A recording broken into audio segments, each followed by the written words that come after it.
Good afternoon, everyone.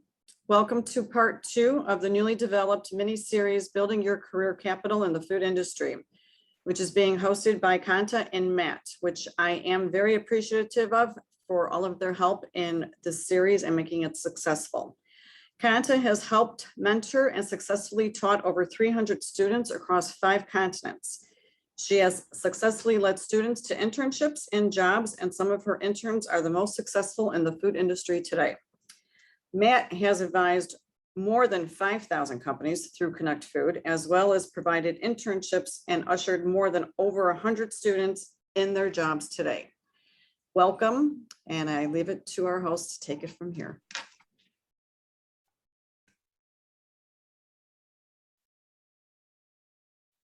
First of all, the most important thing is to hit the unmute button when you're talking. So I just want to thank everyone for joining. This is a passion for all of us involved in this, from myself to Cindy, Johanna, and Kanta. At the end of the day, we love the food industry. So, turn on your videos. There's no bad questions. Jump in whenever you want. So, this is for you, the students and the population, to work with us together. So next slide.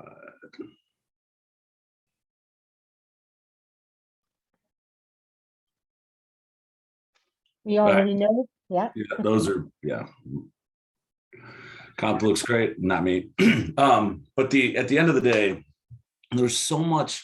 The theme, we talked about this on our conference call, was, when you're trying to find, whether it's your first job or whether it's your 5th job, we try to find something, clever, for lack of a better term. And that was,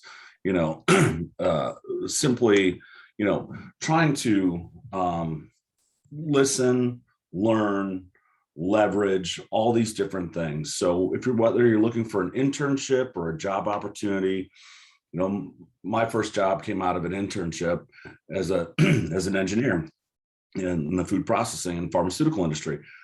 But what I also learned is there's so much more out there. So we have academia. You can do research with academia. You can do research in the public sector too. Manufacturing, if you think about, and we mentioned this on the last call, but it's just so amazing to me, and it never gets old. Every time I walk through a grocery store and you look at all those products that are on there, the industry and the manufacturing that goes into all that. If you look at the policy aspects of things that are happening. So at iFish, and I was lucky enough to be part of the team that, helped write the new Food Safety Modernization Act. And so, we really established a new way of thinking. HACCP came from really NASA and Pillsbury Company. And then, we transitioned through the Obama administration into a whole new way of looking at things. And it changed the global landscape of what was there. Everybody has things that they're good at and things they like to do. So if you look at laboratory and testing, having those conversations about, do I want to be on the floor? Do I want to build equipment? Do I want to be in an actual lab where I'm looking at everything from pH to water activity to helping build labels and things like that? There's another side of it. So you can look at, and we look forward to our April meeting because we'll have some other experts in food service and the culinary side of things.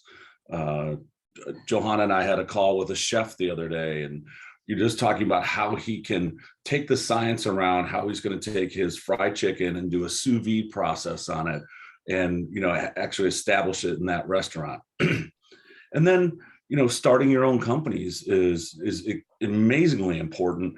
If you have an idea, you don't have to jump right away to, a Pepsi or a Coke or a Frito-Lay or something around those companies, the big ones. You can have your own idea.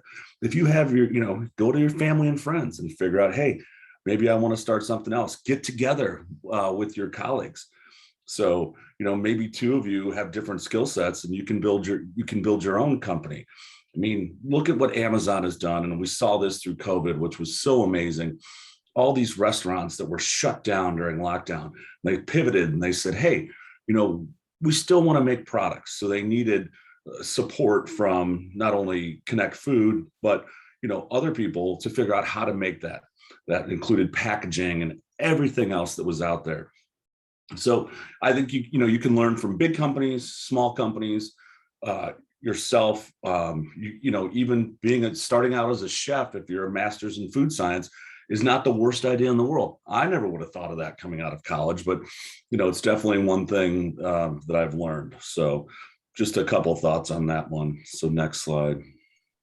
Absolutely, Matt. And then the other part of it is, in entrepreneurship and startups, everybody wants to get into the really cool startups. If you have a great idea, like Matt said, go with it. But on the other hand, if you want to be a part of a startup, go there with more leverage. And the key word is leverage. Get your credentials by working at 2 or 3 companies, learn how to do things. Then when you go there, you're the novice, you're not the novice, and you get recognized for what you're bringing. And by the way, our presentation today is going to follow a very simple format. Listen, learn, and leverage. So Matt is going to address the 2, listen and learn. So he'll talk about, there's so much that he's got from his experience and his connections. Where else can you be at a career a seminar or a webinar where one of the speakers was actually at the ground level of FISMA? We have one here. That should be very, very telling for all of you. What I'm going to do is follow Matt and help you understand how you can leverage what you've heard here, what else you can do so that you can get to that dream job of yours. So Matt, your academia. So when we talk about your first job, it's always it's often not the perfect job. We all hope it's going to be, but we said this last time, we're just learning to learn, right? So you want to get your hands dirty. So we did a project at the large Swedish company that I worked for, and I had the opportunity to write a patent. And I looked at we were in a research center, and I looked up, and there's the grates there that they're like square inches, and I said, oh, those kind of look like potato particulates. And so I made potato particulates out of a grate that was in the ceiling. We put them through scrape surface heat exchangers, and we figured out how we could actually, instead of retorting food, we could aseptically process particulates. And then that carried on to research that we ended up doing at the Institute for Food Safety and Health. So, teaching, if you have something that you feel that you're good at, just the passion for that. My favorite thing is teaching.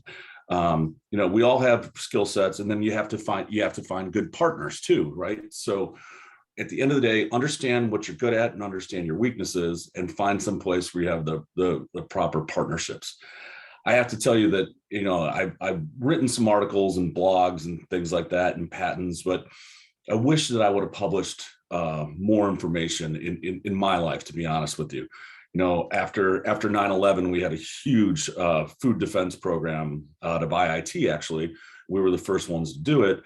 And Iowa State Press came to myself and another professor there, and they said, hey, you guys should write a book about this. And I thought, that'd be great. But getting myself to sit down and actually write is sometimes difficult. I'm either better in front of a group or in a plant setting where I'm actually pulling something apart and putting it together. But what was interesting about that, you can also get funding in different ways too. So programs, some of us have traveled all over the world, right? So I had some USAID funds that we, had an opportunity to bring into the university back in the day. We had capital funds to help build out a lab, and Cindy was a big part of that for one of the projects we did. And we got money from the governor's office to not only build out a lab, but build out an office space where people could come and they could communicate together. Higher education is amazing. So think about all the universities that we have here where we teach people how to make food safe, how to manufacture food. And the saying never gets old, and I never liked it when I first heard it, but from farm to fork, if you look at all the different jobs that are absolutely in there and the education that goes around doing that, whether it's, I'm a Purdue and an IIT person, but you look at Cornell, you look at all these other universities that have so much to offer. And part of the takeaway from this talk, I hope, is that you can know that there's not, the first place you go is not the last place. And there's so many resources out there, especially with the land grant universities. So, technology's always changing. At Tetra Pak in 1995, sure most of you weren't born then, we had the first high pressure processing system. So we had that in our lab in Buffalo Grove, Illinois. And I was crazy. I'd put like a styrofoam cup, this isn't styrofoam obviously, in there and squeeze it to 87,000 pounds per square inch and come up with a mini cup. I'd put an apple in there and the apple would blow up. There was just different things that you could do just because being creative. And so, and first of all, I did irritate some of my bosses, so be careful about that too, because being creative, you have to be strategically creative, I would say is one term that we could use. So, and then, there's so many resources online that you can use right now, whether you get certified in GMPs or, PCQI or whatever it is that you're passionate about. Labeling is such a big thing that I encourage people to be involved in. So there's just so much you can do in your first job. And the first day is going to always be intimidating, but hopefully the 10th day, you're like, I have a rhythm here. So that's good. So you've listened and you learned, right? A special thanks to Joanna for setting this tempo, okay? So you're going to now look at what can we take from what Matt has shared and what are the keywords we look for in our job search and what should we be putting on our resume. And by the way, when Matt was talking about 1995, I first saw Matt in 1996 at Tetra Pak. I was a senior scientist at Ben & Jerry's, and we wanted to make a dream shake. And we knew that Tetra Pak would be the place to come to. So Chuck Sizer, invited us in, and there was Matt demonstrating what the capabilities were.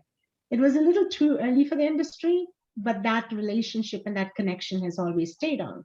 So Matt talked about the ability to do research, to teach. He talked about internships. He talked about how intimidating it can be on your first day. How do you get around all of that? Most importantly, especially if you're an undergraduate, get an internship. Because the benefit of an internship experience, particularly for the undergraduate degree, is manifold. Academic institutions value internships, companies value it. Your second internship builds on your first internship. And what did you hear Matt say? He wished he could write a book, but he doesn't have time. So if there are those of you there who have the ability and know how to write, you should be offering to sit down with him and just tape him and be able to write a book. You create your own internships. They don't always have to be paid. But when you can show, like the fourth bullet point says, worked for a professor. If you went out and said, well, I worked with Matt Botus and I took his ideas down and I prepared this blog, that gets you your first foot in the door. What we have at the bottom here are the classes that you can take at IIT. So you've got the general education classes, there's R&D classes, then you've got development, delivery, and dissemination classes, of course, food product development. But in all of these, introduction to food design, research and thesis, special projects, you can use those as a springboard to go back to Mr. Botus and say, how about if I take some of that and put that maybe in a checklist or something else, or his company Connect Food? That is how you create a portfolio that when you start applying for those jobs, they're not looking at your degree because there are 20, 30, 40 of them applying with the same degree. What they're looking for is these other keywords. What else did you do that shows that you're interested and that you can do things? And I would suggest that my senior year at Purdue, I had 3 credit hours left. And so I left after 3.5 years, but I was a lifeguard all through college. All right. And so putting aquatic engineer on my resume, and this is a true story, I did do this, wasn't Frito-Lay didn't really like that. So, then you go to your first company and, I didn't even know what a Tetra Pak was. I thought, I didn't know where I was going, but they're the only people that would take me at the time, launched a career to travel over 40 countries and, see engineering and agriculture, all over the world. So it's it's about all these things that are on the slide, and Kanta and I will both talk about them, but Kanta, why don't you go first with this one? Okay. So when you look at industry, of course, Matt could not leverage his, what was that show? That Lifeguarding, aquatic engineering. I played with chlorine and there was pumps. So that did help. But what it also showed that he had an engineering background, and what a potential employer was seeing was, here's a person who is not just, a bookworm and stuck in engineering, but who also has outside capabilities, and he was a lifeguard. That is an immense thing, which means he's got other certifications. So when you're looking in the industry, you can look for things like quality assurance, quality control. You can look at product development if you've got a creative bend, process engineer. There's a lot of physical engineering stuff, food engineering, and you can look for those keywords. Or a research and development technician, pilot plant manager, technician. Don't get too hung up on the second part of the title. Look at the subject matter: food science, pilot plant, product development. That's what you need to focus on, because then you present your resume and say, I have developed a product. I believe at IIT you can actually participate with Chef Charlie Bagg, for example. He's got a product development project. IFT has product development competitions. If you participate in that, put that in. Explain what you did, or what a design, what kind of creative stuff you did. In general, what you're going to do is show them that you are not new to the plant. You know your way around machinery, or around product development, or around, doing whatever one would look for in a plant. And you've got a list of all the classes that you can take. So there's a biotechnology angle. If you're going at a startup, you can say, yeah, I've made these kind of products, or I know how to make these products. I know what the next steps are. That's what you're trying to show. You have anything else to add to this, Matt? I would say, and I think we talked about it the last time, one of the best things I was ever taught was when you go to a facility, like, so we're designing heat exchangers, and it's a client or a customer, or whether it was milk or juice or whatever it would be. Somebody said to me one time, find the oldest guy that works in the plant, oldest person, apologies. And sorry. Back in the day, it was, but the oldest person that works in the plant, and actually find them and see if they'll help you out, because they've been in that facility sometimes for 30 years and they know more about what's going on there. So whether you're, changing a gasket, or, you have to figure out where the electricity goes for a pump, or you have to know where they store the sugar, whatever that would be, there's somebody in that facility that has so much knowledge that you can always learn from. What Matt is addressing is respect. If you know the line workers, if you know people who've got the experience and you want to learn from them, it will show in just the way you go about doing things. Because as you go higher up in a plant, or in any company for that matter, you may not know the nitty-gritty details, which are more important when you're starting off. So that's a very, very good point, Matt. Absolutely. That takes us to labs and testing. You broke up for a minute there. That takes us to labs and testing. Oh, absolutely. So what we find, especially at Connect Food, Johanna and I are, and whoever the parts of our team are, figuring out we have something going on now, for example, and they're like, oh, we want to run at this pH, which is high, above 4.6, and the water activity is extremely high, and they just want it to be shelf stable. Well, the way that they want to process this won't happen. So, you have to, we're suggesting to them that they go to the lab and they looked at, the testing aspect, the analytics. How do you use the food chemistry in order to change the product specifications so they can deliver the product that their client wants through food science. And so does the microbiology work? I mean, the hazards and control guide that we're still, trying to develop through FSMA and FSPCA, gives a lot of those indicators. So once again, that's a resource to go through. I mean, we have it for juice, we have it for seafood. We're going to absolutely have it for PCQI. So, but that's looking at the microbiology and the chemistry.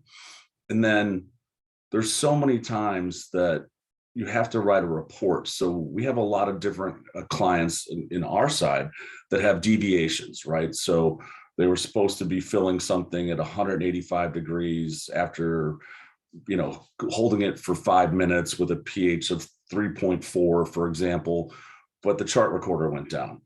So we would go back and work with them to ensure the fact that we knew the good science behind it, but then sometimes we have to say, you need to go to a lab, and you need to either have a lab in-house, whether you're a contract manufacturer or big company, or you have a local lab. It can be at a university, can be, any of the labs that are out there, Diebel, Silica, or whatever that would be.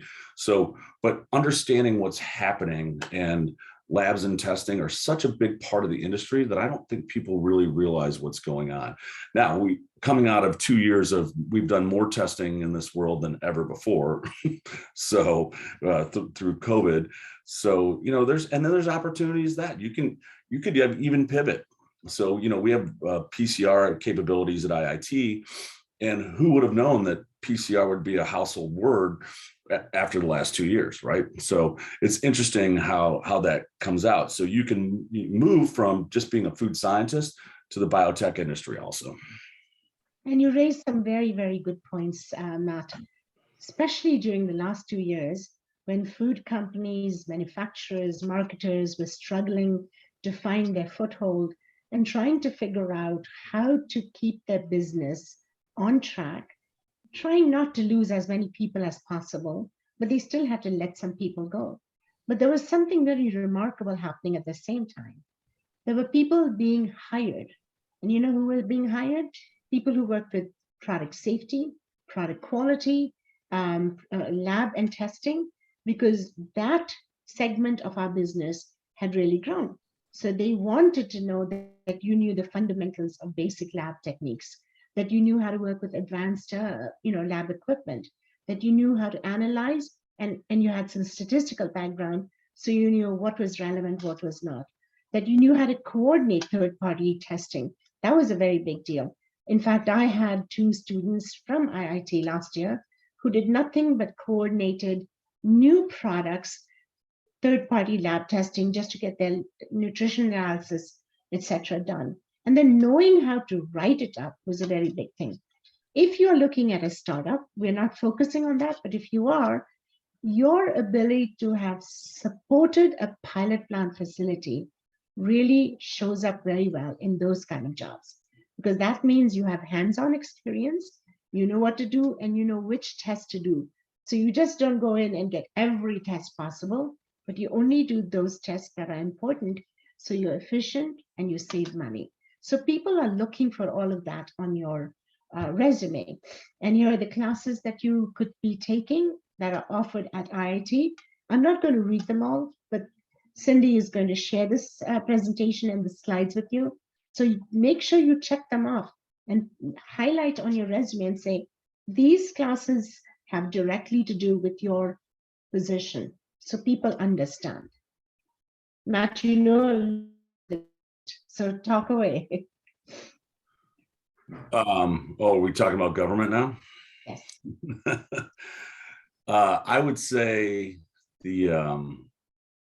so, when we look at government, we have, so there's global agencies, obviously Codex, then we have everything from FDA to USDA. There's actually 13 agencies in the United States federal government that actually touch food from a regulation standpoint.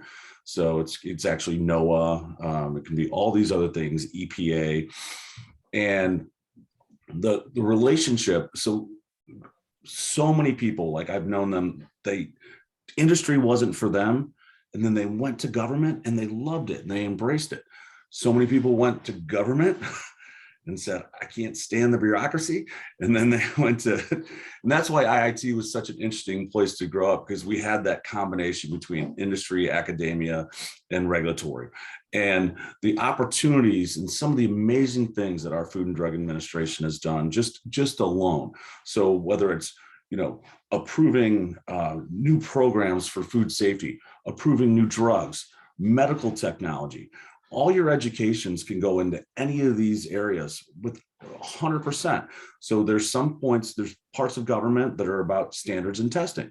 So some people are just looking at, you know, how do we know that right amount? There's many times, you know, a month. We talked about somebody about the amount of preservatives that can actually go into a food product, right? They're like, well, I'm just going to throw in a bunch of sodium benzoate. And we say, there's actually a standard that the federal government's not going to like if you're above 0.1%, for example. So there's so much opportunity on the government side, and it's the check and balance. You know, they're not necessarily policing, but they're making sure that industry makes sure the consumer ends up safe no matter what.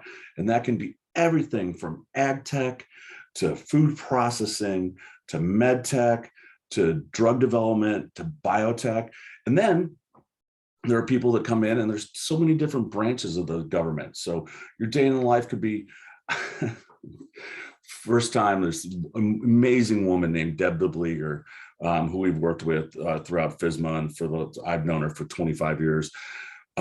She brought in new health and human services people, and they were 22, 23 in uniform, which you don't see very often, to be honest with you, but technically they are a uniformed branch of our government. And just teaching, you know, how to do an inspection, you know, what the right policy is for this. It was a juice plant for this one. So, but at the end of the day, the government side of thing is to protect the consumer. And a lot of the education that we do, not only as this group, but the larger FSPCA and IFISH group, is protecting the consumer. At the end of the day, you want to be able to go to the store, and we're so lucky that we can do that and know that that product is safe. And that's because our government has set down these standards, and we have so many good people working there. So there's an enforcement part of it, no doubt. You know, it's everything from, you know, alcohol and tobacco, right? So that's technically food and agriculture in so many ways. So there's so much that you can do around that. And, you know, you can pivot, you know, you know, you can go from FDA to ATF or, you know, anything like that. So there's so many opportunities from a government standpoint. You are so spot on, Matt, because those of us on this call today, we have members of the government listening, and for that, I'm very grateful. So we're very fortunate that IFISH, IIT, your conglomerate there has the government attached to it. Very few students who come out of the bachelor's or master's degree have the ability to say, I worked with the FDA, or I worked with, you know, we're in Chicago, we've got the Chicago airport and food-related imports sections. Very few people can say that. So you really could be taking advantage of all of that. And the other thing that you can take advantage of are all the certifications. So Matt teaches PCQ, you know, preventive controls, food defense, foreign supplier verification. If you have these, it automatically sets you apart from the rest. That's what you're trying to do. You're trying to show yourself as more knowledgeable, more capable, and you have the ability to hit the ground running. One of the biggest complaints they have in the food industry is that our food curriculum, as it is taught, does not prepare us for the real world. You have a different section. Your exposure, the kind of courses that are available for you, the types of certification is very big. If you like that kind of job, you see the list on the right-hand side, you know, cooperative state research, education and extension service. So you can combine both research and the ability to educate. You can also look at it from the idea of, you know, maybe your next degree, if you want another one, or if you have a degree in public health, if you have a background in dairy science, because then it means you've already studied microbiology. That's what they're looking for, because not every food science student comes armed with that background.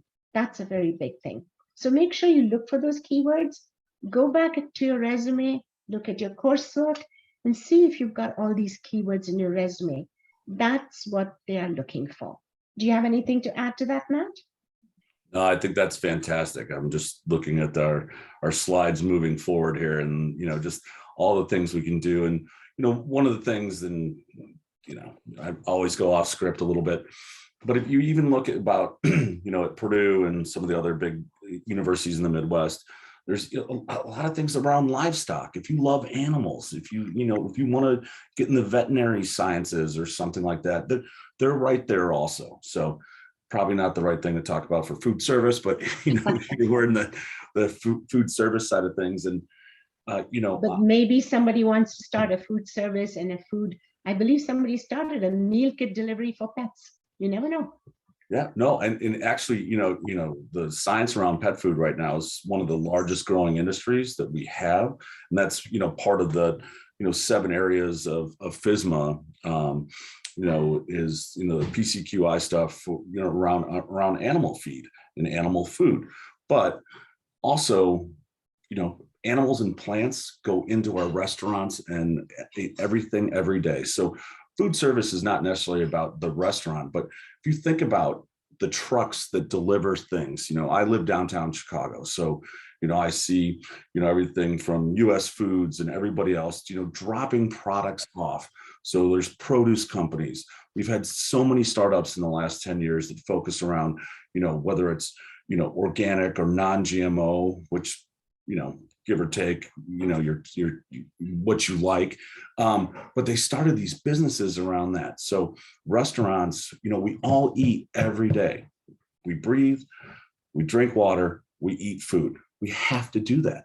So, and we get that from a food service standpoint. So whether it's everything from McDonald's to the boutique little place that you like to get your favorite tacos from on your neighborhood corner. So but all those have food safety. So the National Restaurant Association, we talk about trade organizations that have opportunities you could go work for.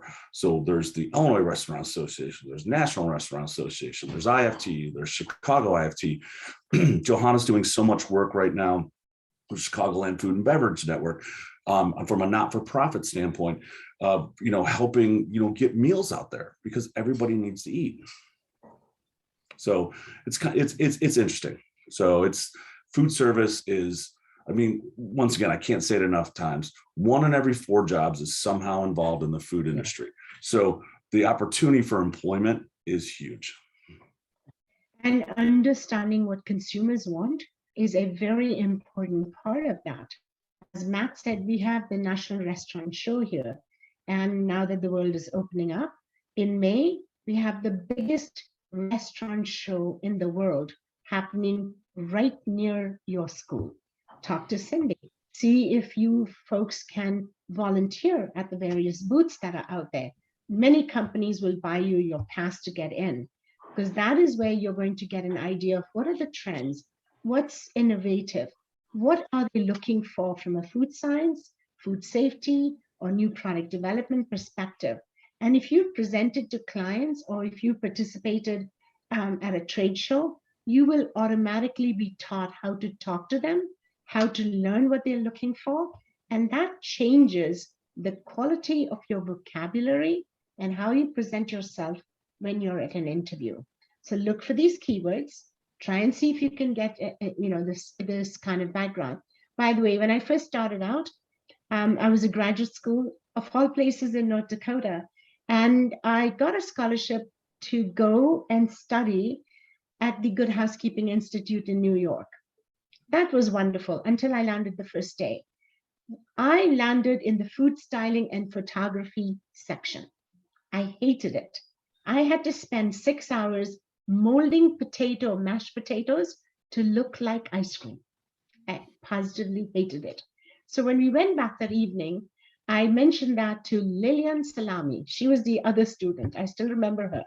I complained about my course, and she complained that she was working with this very demanding chef and editor who wanted everything done so precisely. So we decided to swap. And I showed up the next day.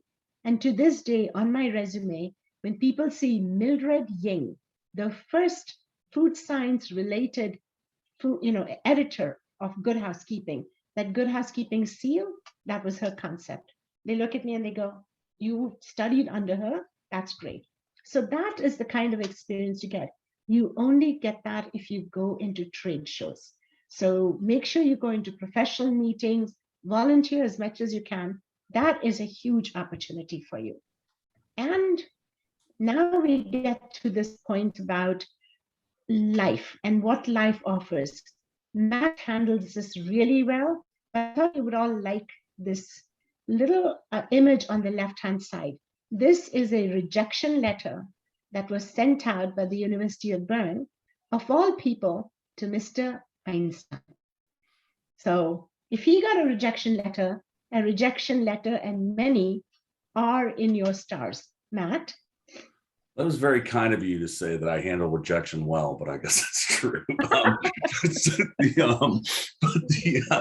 But it's absolutely. I mean, not every job is perfect for everyone, right? So just believe in yourself.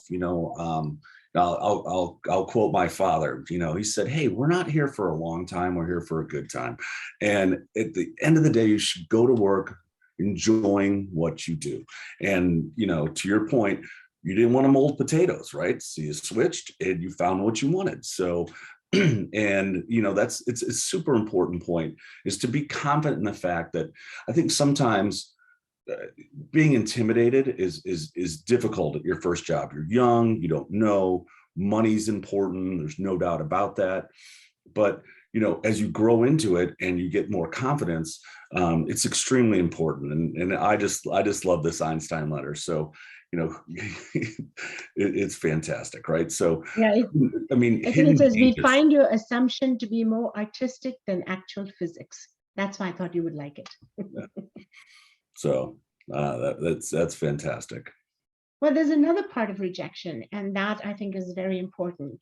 We all make mistakes. And I don't know anybody else besides me who has made as many mistakes as I have.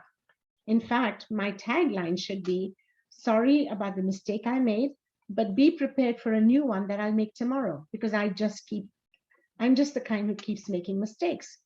But it's not the mistake. It's what you do after the mistake, the way you get up, the way you apologize, the way you say, I'm sorry this didn't work out. What can I do for you? Real world example. I engage a lot of students from my IT. Sometimes they don't get the message. They don't understand it. It could be not understanding what was, expected of them, or maybe they were not mature enough to figure out what was expected of the timelines of industry. Not a problem. We are going to make mistakes, and I'm prepared for that. It's when you come back and say, I'm so sorry, I let you down. That's when I go, okay, no worries, I'll give you another chance.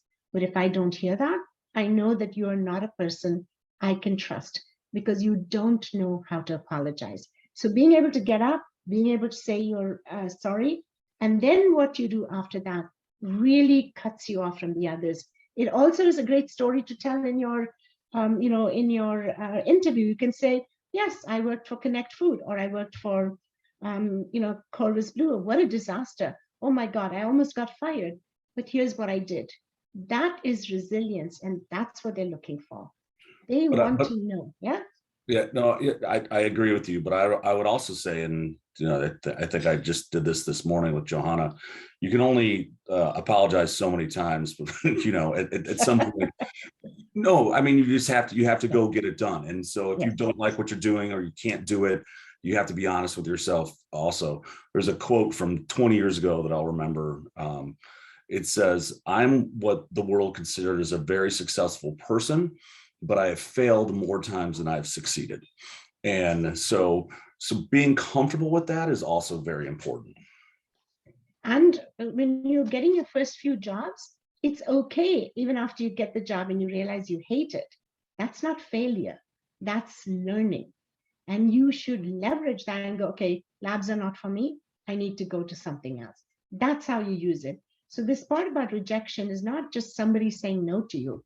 It's also about you going somewhere and figuring out you don't fit in. Be smart about that and do that early. The earlier you fail, the faster you learn about what is right and what's not right, and you pick up on those cues, and the better you are in future jobs. Yeah. I agree, 100%. So, I think we've touched on this. There's so many different opportunities to continue to learn. I wish I did more of it right now, to be honest with you. So it's, webinars, it's certifications, there's things you want to do, but a lot of this is prioritizing, what you want to do during your day. It's the Eisenhower matrix, right? So, what's urgent and important, and then, how you get through that every day. So reading to me is one of the most important things in the world. So, so reading for your brain doesn't always have to be work reading. So I'm a huge sci-fi fantasy person, right? So, I like books about wizards. But but there's so much out there that, technical reading is so important. That's where you get your education. That's what you do for your job, but also just keeping your mind working is so important. And then higher education and graduate programs, I encourage everybody, to continue to get your master's, look for your PhD, but you don't have to do that to be successful. So, on the job learning is just as important as higher education at many points in time. By the way, one of the first few slides also had a note saying, introduce yourself. This might be a good time for you all to introduce yourself. Put in the chat your name and put in it what your background is, microbiologist, engineer, whatever. Also put in it, it's like a wish. Write down what kind of a job you're looking for. Maybe just that will get one of us to go, oh, I remember on that screen, I saw that. Oh, you're looking for somebody, I have somebody for you. So start that now. You can start practicing today. So I welcome each and every one of you to put that. And for those of us, I'm also going to add just something here. I'm going to talk about who we are looking for, what kind of interns we are looking for. So let's do that. Just take a minute and do that. Matt, you can talk at that time. You always have great stories. Say something. I just think about all the different things that I've seen. So in 1999, when I came to IIT and we started the state's Food Safety and Technology Center, I said, what? I said, I want to go overseas. And so I took a USAID opportunity. So it was a State Department. And so I lived in Jerusalem and I taught HACCP in Palestine. So at the time, the director there was like, you're crazy. I'm like, no, it's good for us. It's good money. But so even interfacing with like different religions and how they look at things and how they do things in different countries is amazing. And you can speak to that also. Just, so culture is so important for jobs also. So just understanding that, man, where our food comes from all over the world, we are truly a global community. And you learn so much from, whether you're working with halal or you're working with Circle U or something like that. I mean, there's so many different things from a kosher standpoint that, the food industry is so big. I guess the important part that we're trying to get across here is how exciting and how many opportunities everybody on this call has. I have future opportunities. Everybody does. So it's just, it's so awesome.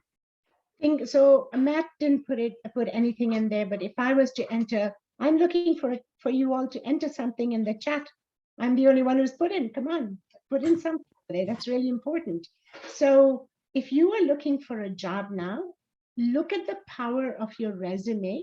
If you said you had interned at Connect Food, you have Joanna who teaches you process, who teaches you how to get things done precisely and quickly, and you get to put Matt's name on it. That is a powerful resume. By the way, my second internship, I was sent under USAID project to Senegal. So I thought I was going to go there and teach them about new products to make with rice. But I spent 6 weeks there. I lived in a hut with the others. I lived in a village. And I ended up building those silos out of corn because I'd just been in North Dakota and Minnesota, and I could see all these big silos, and they would put their corn in there. They were losing all of their corn and their grain because they didn't have to store them. So I helped them build with this chicken coop wire. To this day, some of those scientists still call me the chicken coop scientist. Great title to have. So I did not know that story about you. The president of Senegal, President Wade at the time, kicked me out of the country. It's true. We were there. So the governor of Illinois asked me to go over for Department of Agriculture and help them. They were doing a project. They wanted to feed their chickens. At the time, they were having energy issues and a bunch of other minor crises. Went over there, and so we were looking at 100,000 acres. We're going to plant all this corn. We're going to feed their poultry, and it's going to be awesome. Everybody totally agreed with it. And then we this is a funny story. So we get in the office, and you're there with the president of a country, right? And you're talking to him, and he says, "Okay," he says, "what kind of seed are you going to plant?" I said, "We're going to plant, corn. We're going to plant for poultry feed." He goes, "No. What kind are you going to?" And I said, "What do you mean?" He goes, "Who's the company that you're going to plant?" And I said, "Monsanto." And he says, "Get out," because it was GMO, right? And at the time, and now we know that we've served over 1 trillion meals that have GMOs in them, maybe 1.5 trillion now. And we haven't found any major food safety issues, but because of politics, to go back to the government side of things, he did not want a scientist that was in his country that was going to plant GMOs. And he told me I had 24 hours to get out of this country. And did you leave right away? I did. What was I going to do? Walk? No, So, but the opportunities are galore. Zig Ziglar, who is a motivational speaker, he's famous for saying you can get everything in life that you want if you just help other people get what they want. That's it. That's really what internships are all about, right? You're going in to help others. So right here, it's nice to see some of you putting the little note. By the way, before we close it, I will download all of that because I'll keep that on a file. Cindy will keep I was that going to on a ask. file. I don't know how to do that. So that's one of my I will deficiencies. send it to you. So, okay. Yeah. Thank you. And for those of you who want to know how to do it, so go to your chat where it says chat, and the section at the bottom where there's a little smiley face. Right next to it, there are 3 dots. If you click on those 3 dots, there's right there, it says save chat. So wait till the last minute. And then if you do save chat, it will automatically save it on your documents file. And then you have the whole thing. I just learned something. So simple, so simple. So I see Johanna smiling at me going, yeah. She knows this stuff. She helps me. And that's the other thing. Surround yourself with people who know other people. When I started my business, I tend to be an introvert. I do well when we are in a group, but I don't do so well when we are in a big crowd. I usually stand in a corner. So a very wise person gave me a little plaque that said, "A wise person knows everything. A shrewd person knows everyone." And then at the bottom, she wrote, "It is better to be shrewd than wise in business." That goes for you also. Your shrewdness is what they're going to get you up for. So please do that. And thank you, Phil. I really liked your sharing on the on this chat. Really appreciate that. So, the people like this, if you can put them all in there, that would be great. This is also a time for questions. So why don't we get it? You're all on this platform. Any questions? Unmute yourself, ask.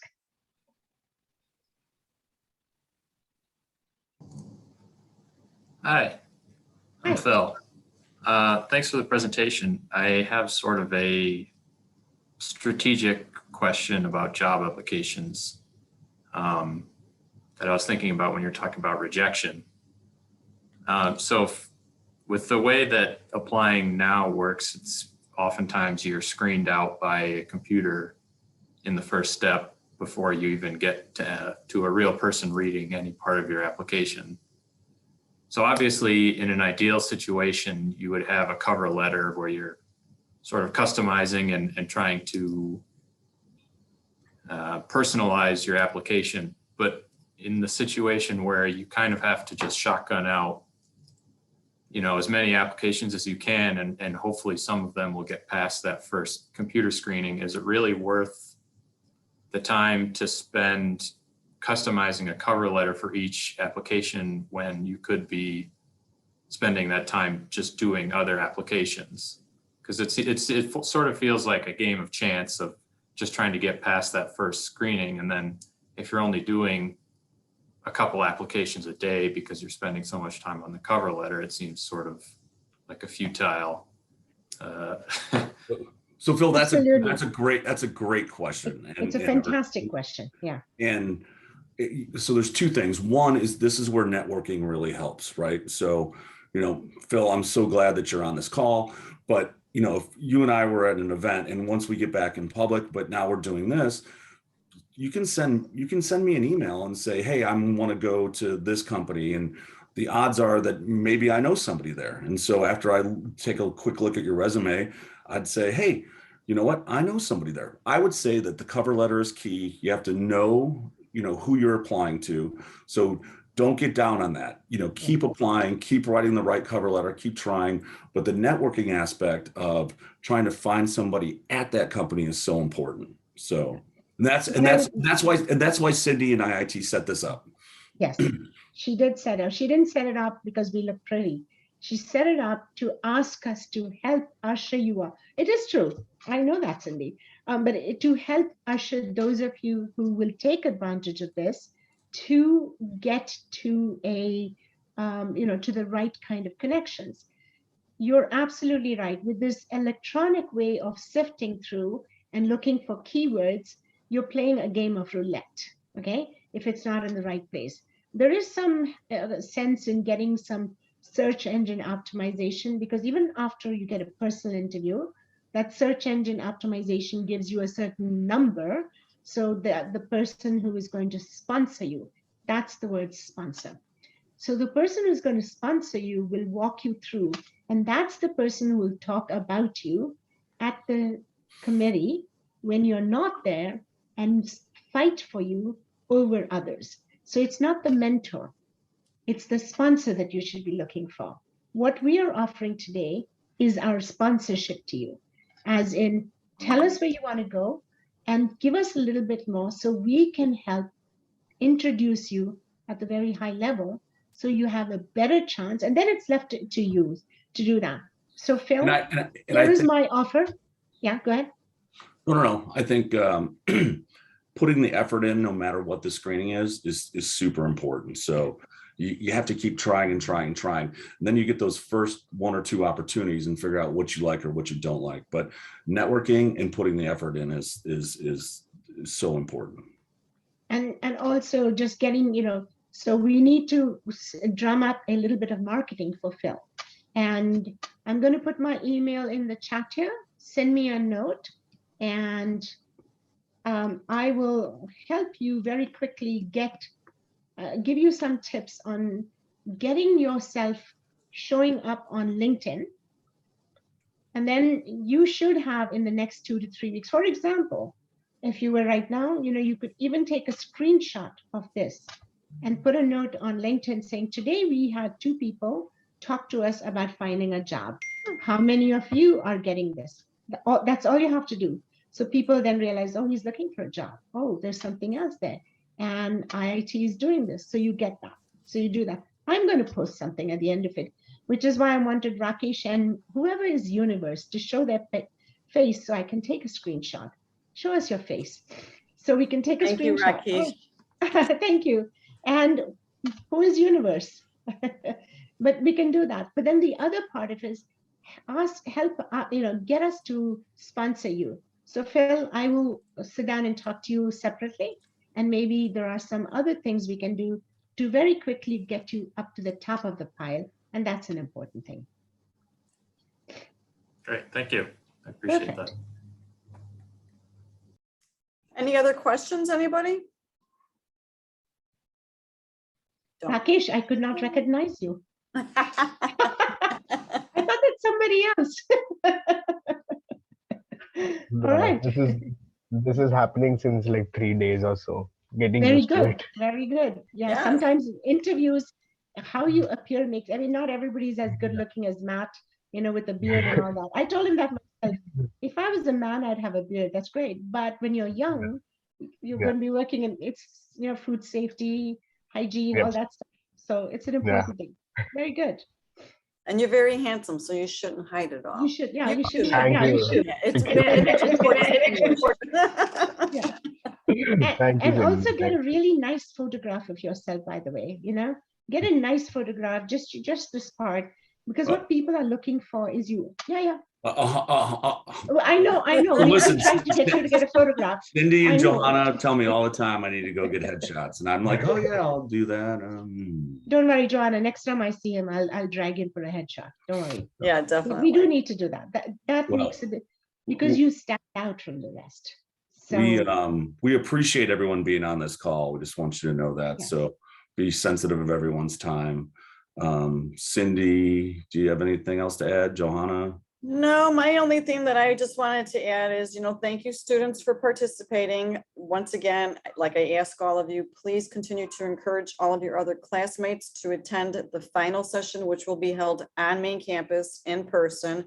We're also pulling in some industry as well as some from FDA. I know Lauren Jackson has agreed to participate in that, as well as Laura Saran from Chicago Section IFT. So we're going to have a nice variety of people for you to talk to. And once again, this is for your benefit. This is to help you enter that career world. We all know, we've been there. It's not easy, and it is about networking. And something else to think about, and I'll say this for everybody that's on this call, if I will happily pay for 100 business cards for each one of you if you just want something simple to hand somebody besides a resume, because that makes a difference. Take them up on the offer now. Hurry up. yeah. We'll send Cindy the information and then we'll get it done. So Yeah, I mean, honestly, and when I say this, I do mean it from the bottom of my heart. I mean, Matt and Kanta have literally volunteered their time to do this for you students. And they are two of the best people that I know of that can help you in the food field. So they're here and they're willing to help you. Take advantage of it. You'd be foolish not to. So By helping you, we feel good.